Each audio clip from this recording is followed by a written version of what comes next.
Welcome to Manga Storian's Complete Story Series. Today we're going to be covering Berserk, chapter 325 to 327. Now in our last video we watched as Guts and Shirkei traveled deeper into the sea god's body, finally locating its beating heart. But while the beating heart slowly stopped Guts in his track, on the outside Izma learned of her true name, allowing her to freely turn into a marrow. With Guts being repelled by the sea god's beating heart, Izma then joined the other marrows in their assault against the sea god's forces.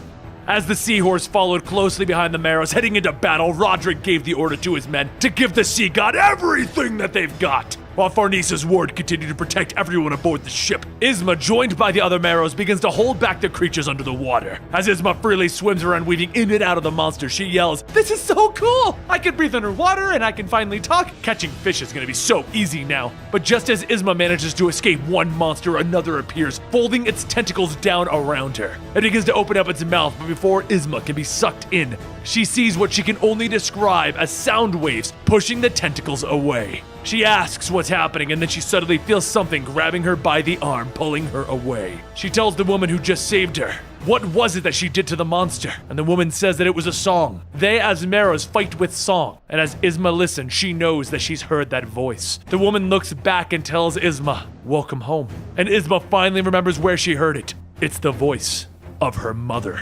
Back inside of the sea god, Guts picks himself up from the last creature, and Shirkei begins to hear the bombardment from the seahorse. She tells Guts that everyone is close by, they need to hurry and finish this. He asks Shirkei if she can see any more of the small creatures, and she says no, there's just the heart left. Could it be that he can't see or hear anything?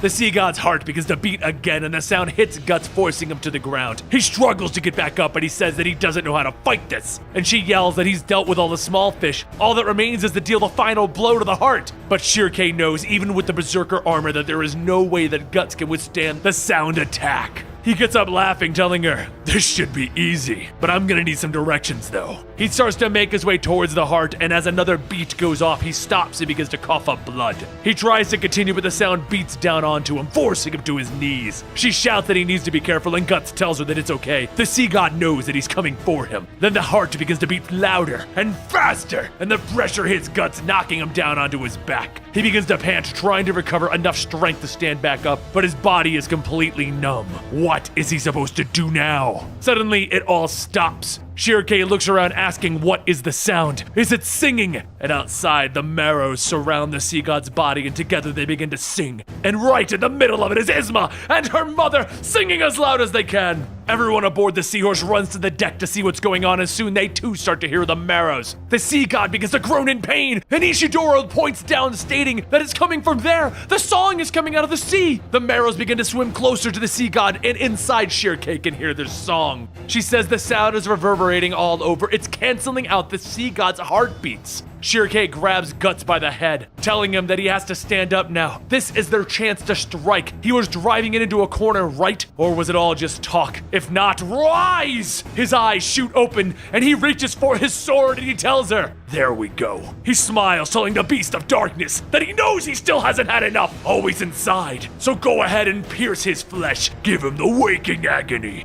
The Berserker armor starts to bury itself deeper into Guts, with pain shooting throughout his entire body, causing him to spring back to his feet. He calls out asking, "Where to?" And Shirkei begins to shout, "Straight ahead!" He begins to slowly stomp his way closer to the heart. And once he's within range, Shirkei tells him, "Now!" He holds the sword over his head, and once it's in position, he swings it down, carving a hole into the sea god's heart. She yells that he did it, and just as she does, the blood from the heart begins to pour out, sweeping Guts off his feet and bringing him deeper into the body. Outside of the sea god, it begins to vomit up the ships that it's eaten, spewing them all around the seahorse. And everyone asks, "Did we do it?" And as they watch the sea god's body begin to sink, they realize they've won. Ishidoro jumps to the rope, shouting to everyone that they did it. They defeated the sea god. But over with Farnese and the others, they begin to hear Shirkei waking up. Serpico asks if everything's all right, and Ishidoro asks, "Where's my bro Guts?" As she finally wakes up, she says, "This is bad.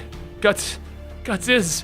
Once the feeling in her feet returns, she pushes herself towards the rails of the ship, yelling that they have to get closer. Guts is still inside! Ishidora says, it shouldn't matter, right? Guts killed the thing, there's no problem. But Shirkei tells him, no, Guts is still inside, wounded all over. His ability to even move is strained. Once the blood washed over them, she was dislodged out of his mind. If they don't find him soon, he's going to die. Serpico looks out and says that Guts could be anywhere out there. And then a voice tells him, he's not. Everyone looks down as sees Isma swimming up, stating, hey, we did it, we beat the sea god. And Isma's mother continues stating that currently there are no signs of anyone but themselves close to the sea god. Serpico then says, I don't believe that we've been properly introduced. And Isma starts laughing, telling everyone, this is my mother! Isma's mother says, first, everyone aboard the ship that has fought with them. She offers her heartfelt thanks. Secondly, she couldn't help but overhear their conversation. If they assume that their friend is still alive, he's likely still inside of the sea god. They will do their best to locate him, but now that the sea god's blood is pouring into the water, predators will start to swarm the entire area to feed on the corpse. Roderick tells his deckhands to get the boat ready, and Isma's mother tells them, of course, they will lend their aid. Defeating the sea god was their dearest wish, and because of their assistance, allow the Marrow to help. Isma then yells, yeah, leave it to them.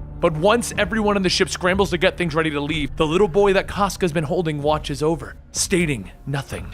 Back inside of the sea god, Guts slowly opens up his eye, and all he can see is darkness. He grabs his sword, leaning up, and he smacks it into the sea god's fleshy insides, and he says, yeah, I'm still inside. He tries calling out to Shirkei telepathically, but he gets no answer. He takes his sword, pushing it into the sea god's body. However, once the skin is pierced, the blood pours in, filling the small cavern that Guts was in. The blood fills up, submerging Guts, and the darkness begins to fade, turning to light. And in that light is the small being that he saw before that helped him when Shirkei wasn't there to peel him away from the darkness. The being points, and Guts hears a voice stating, this way?